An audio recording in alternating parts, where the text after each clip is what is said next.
Welcome to the Elite Striders High Jump Parent Tutorial. In this video series, you're going to learn everything that it takes to be an official at a USA Track and Field youth track meet using the Elite Striders methodologies and USATF official parameters for conducting the high jump. If you take a look here, this is the official setup. So once we go through everything and you see it in the series, this is what it's going to look like.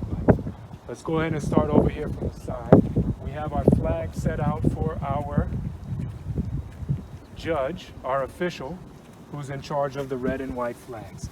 So we have those set out. It's set away from the line, so that way they know where their positioning is.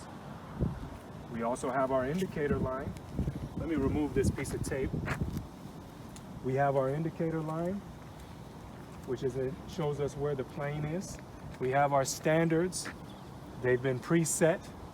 Our bar spacing is appropriate to the standards. You can see we have our center line marked, which shows our bar sag.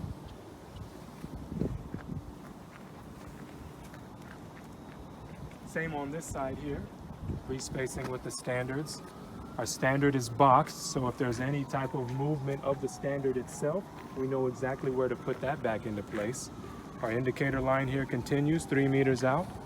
And over here, we have our timekeeper setup. So our timekeeper has our official countdown timer, as well as a yellow flag.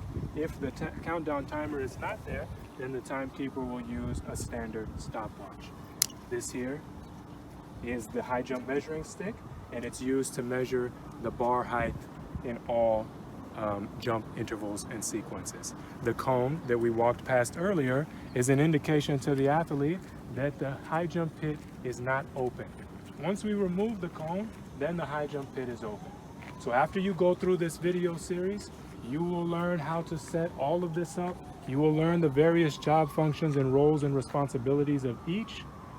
And this basically is what it should look like at the end. Enjoy.